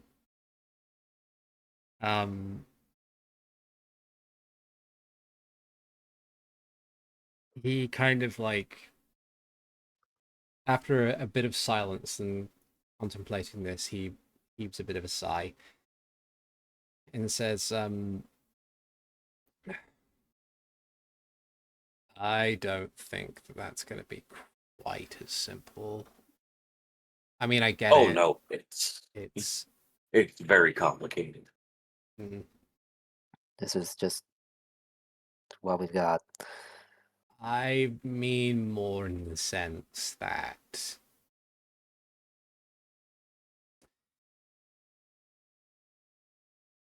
the trees from this forest are,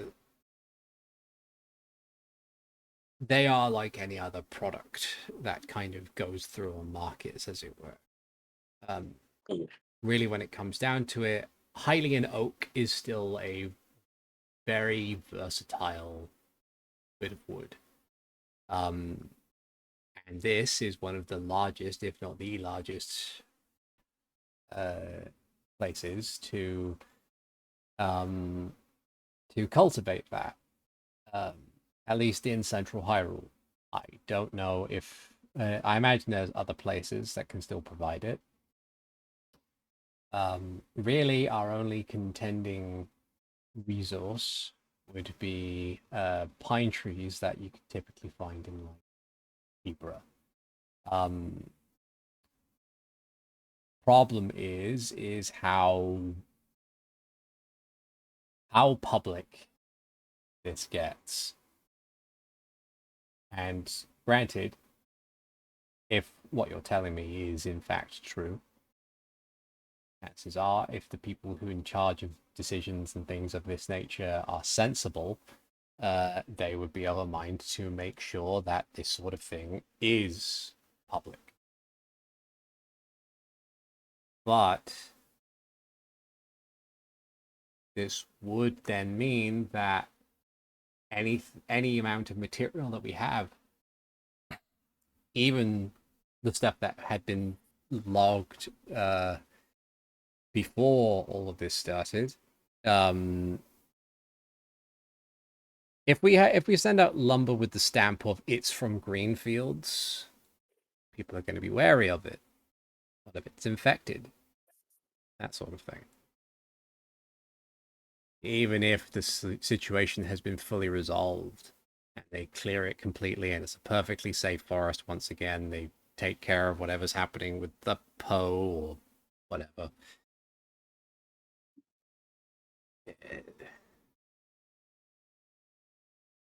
There's not going to be much that people are going to want to, or there's not going to be, people aren't going to want to associate themselves with this sort of thing, at least not for the longest time.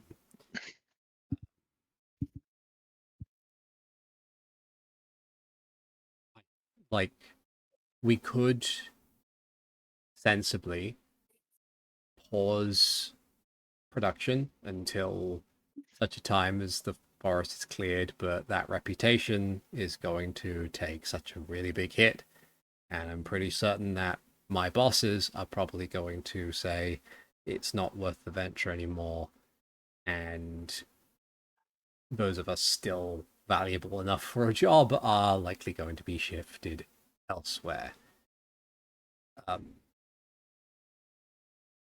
I pull out the letter that we found in Mendel's house. I don't know much about the business side of things. More of the meathead of the group. Does this mean anything to you? And I'll pass it over. Take it. There. He'll hand it back and say, I don't know exactly where they might have been from, but I do remember something. They didn't speak to us directly, but they were speaking a lot to Mindel. Mindel even confided in me and a couple of others in regards to this individual. They said that they wanted to set up a business by which they could either take over or heighten production of natural resources like this, not just wood. I think they were trying to exploit the power of Druid, being thought they would be printing free money and resources, as it were. Mindel turned them down before he even told us, any of us, about it, and to be fair, good on him. He knew what he was doing as a druid. When was that? How long ago? 3 weeks ago, I think. Before all this started? Yeah. So if it's not Greenfield's fault, then it's the fault of something else. Given that the source of the malice was a metal rod that was afflicted, that was left inside the druid's brazier at this grove, we have reason to believe that this was done intentionally.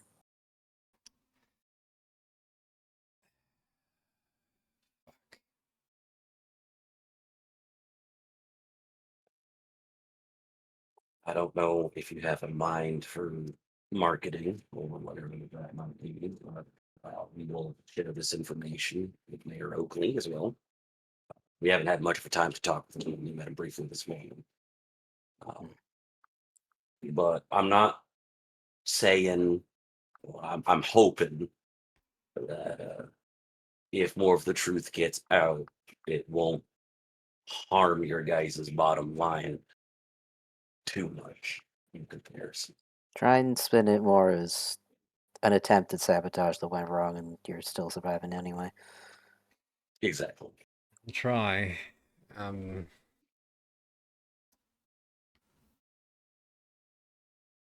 If you give me a moment, stand up, head into a different room, come back out with a pouch, hand it to. He'll just hold it out to see if anybody takes it. If no one immediately goes for it, I'll grab it. That should be pay enough for the haul. I hope How you much? don't. How much would you need to pay your men for about like a week? We'll say. I was going to say if I could write you an IOU or something for like the next month for the remainder. I intend to pay it in as promised in the letter that I originally sent. But I need to make sure that with what's happening, that the coffers at least have a stable amount of money, and this is quite the shake-up. Is this the total amount that he promised, or is this the Frieza's cut From the letter, it was 10,000 plus an additional 7,000 paid upon requisition of this request. So it'll be the 7,000. It'll be the 10,000 as the fee for the haul, because that's the 10. That's Okay. the thing. So Okay. you are 7,000 short of the total that would have been given originally. Okay, because he needs that right now. Yeah. Yeah. So yeah, that's fine. I'll spend a moment to write effectively a receipt with contact details and stuff like that, and I'll hand that to you too. Yeah, you know what a breach is. Thank you for solving this chunk of problem. Yeah, apologies for, the hassle of Poe. I'm sure. I Yes, immediately I'm just gonna say I'm just gonna blame the malice. So it does stuff like that sometimes. Yeah, Alicia's expression would say a lot if it weren't for Anda standing in front of them. Yeah, and I'm distracting by just saying I blame the malice. But yeah, no. So again, we'll go ahead and tell Mayor Oakley. I'm sure you guys could probably figure out more details, and if you need statements or anything from us, you know how to get a hold of us. Yeah. Yeah. Okay. Thank you. I will politely excuse myself unless anyone else has anything that they would like to say too. Not necessarily say anything. Who else would likely maybe remember anything about those people who showed up a few weeks ago? Probably the mayor.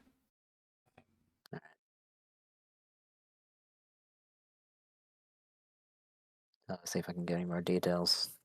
I want to keep an eye out for these people while we're out on our adventures. What were they associated with again? I didn't write it down, and it's not in the handouts and letters. So, Sorry, say again? What was the individuals that were being, or the name of the individual in the letter, and who they represent? It's not. I didn't see the letter that we got in handouts for from Wendell's place. Oh, the letter for like the proposition of business and stuff like that. Yes. Yes. It doesn't say. Interesting. Okay.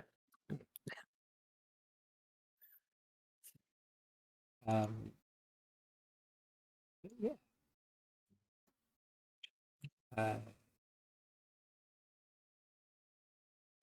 Bow my head slightly. Yeah, I'm gonna Excuse head myself. out and go to the mayor again. Just get that information. Yeah. Mhm. Because I have other people I can get on this. Ooh. You go and knock on the door to the mayor's home.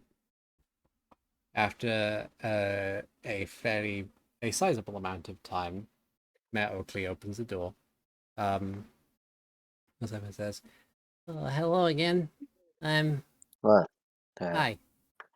Just Hey. letting you know that we told Mr. Heward everything, and we've foregone some of the cut of our payment in order to make sure that he can pay his men for now. Okay. Just so that they won't have to go deep into the forest. Okay. I just wanted to Additionally- ask, there were some people who showed up a few weeks ago here to talk to Mendel about some business proposition. Hmm. I wanted to ask if you remember anything about them. I think so. They were passing through.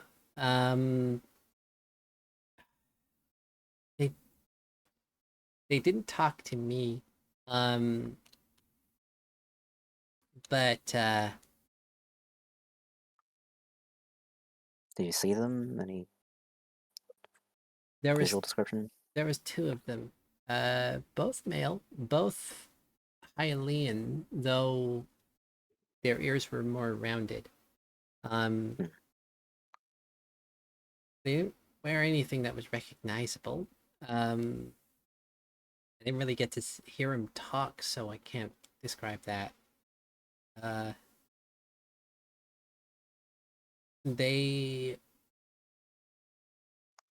kind of just wandered into town. I don't even think they actually wandered into town. I only ever saw them, like, I only ever saw them go to Mendel's home, which is outside the town walls. And then he just left. As far as I can tell, or at least the way Mendel describes it, they turned out, spoke to him about it, he turned him down, he left. Were they wearing anything like Yes. State of dress, outside fine clothes, outside the colors, typical traveling travel gear? gear. Nothing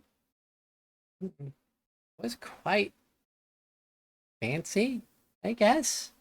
Not like too fine, but formal by comparison of most.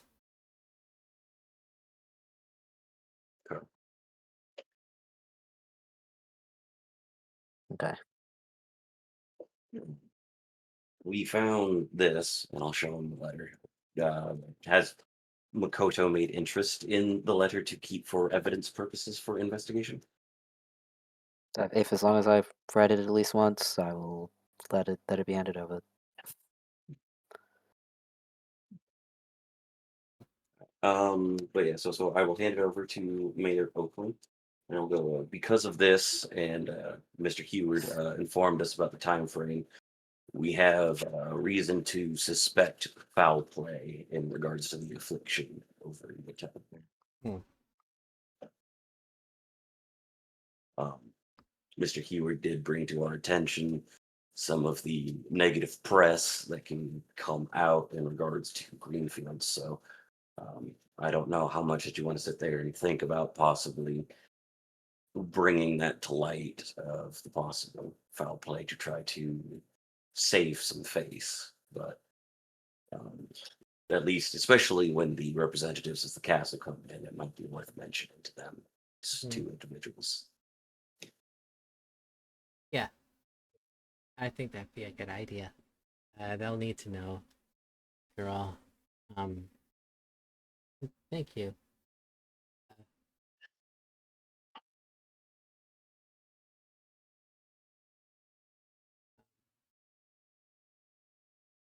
Anything you might need from me? I think I'm okay. Can you look to the rest of the party? Yeah, I mostly just needed to know about those strangers. Yeah, that seems to be bad news. If they're up there, they might do something else. If anything comes up and you think that we need to know or you need our assistance or anything like that, again, just go ahead and send a message to the Sapphire Hall in Yotana. Do Okay, what we can. will do. Thank you. Thank you. Of course.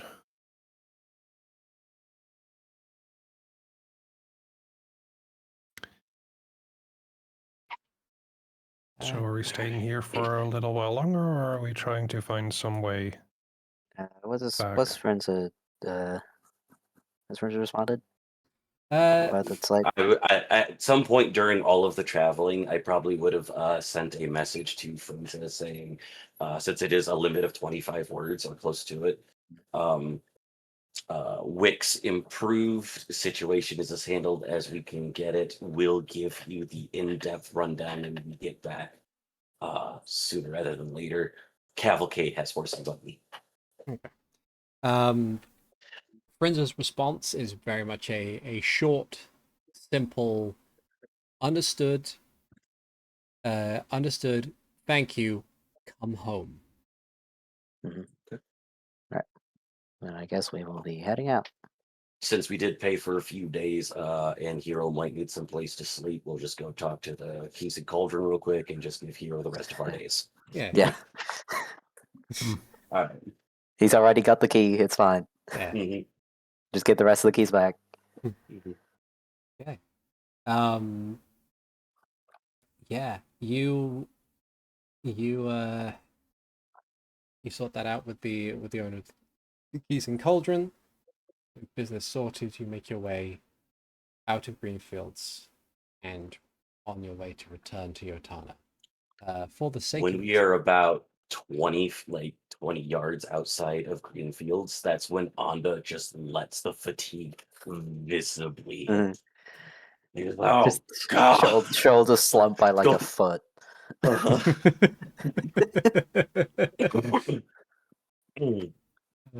Yeah, you make your way out of town. For the sake of expediency, your journey back is effectively uninterrupted. By the time you return to Yotana, you get to you arrive more or less at the same time that the other two adventurers who are part of your guild, Bryce and Leon, have also returned. They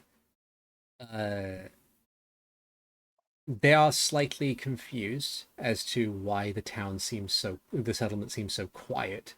But they get their answer effectively, fairly swiftly, as you head into the main hall and into the eating area, where all members of the town except for Ronta and I forget his name. The Goron. Flat. Um, Drabaro. Drabaro, that's the one. I swear I know the The one I NPC's have name. in my notes actually is Drabaro. Yeah. So Ronta, the old fellow who owns the farm across the river, and Draboro, the town blacksmith, are not present.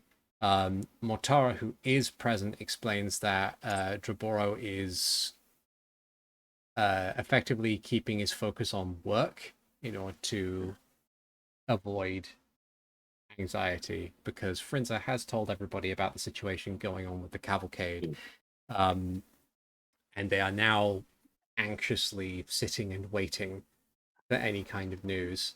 It would take them a longer period of time in order for the group to get back to Dawnshore, even by horse and cart. They probably won't arrive in Dawnshore until tomorrow evening.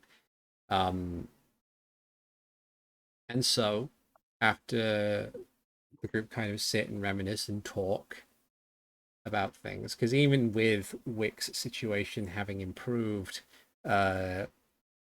Noxana, your settlement's designated mage, explains the gravity by which Malice has, and now everybody's kind of sitting and waiting for the either all clear or the opposite. They're not gonna be happy till he like walks back into the hall. Yeah. But yes, as such, because of that situation, Frinza declares that until they can be sure that Wick has arrived in Dawnshore, has not been taken by Malice, and is currently being treated, that there will be no further work. That everybody is to take the time off as needed, including all of you. And Wait, does that mean we can't stay here? We can stay here with them. Yeah. There's just nothing to do right now. Yeah. I mean, help clear the corruption in the forest. There's a potential to do that, but but yeah. So what we'll probably be doing next session, because we have gotten to time, is we'll be going over a period of downtime, because regardless of anything, Frinza is like gonna just hold off on getting new quests in at least for a week to get things settled. Well, the first thing Makoto does after the talk is head outside, tap the new gossip stone that he put there earlier, and say, "We need to talk." Yeah. But yeah, in addition to that, you will level up. Yay! And we will carry on next time. Thank you everybody for listening / watching. I've been Articulate T. This has been Hyrule Chronicles for a few rupees more. As always, playing Leisha, I have had Crestnether. Goodbye! Playing Anda, I have had Alvarance. Bye. Playing Melody, I've had RoboPirate. Farewell. And playing Makoto, I've had Danny Cat. Mouth's real bad. Mm-hmm. It's real bad. It's real bad. And we'll see y'all next time. Take care, everybody. Bye-bye now. Bye. Goodbye!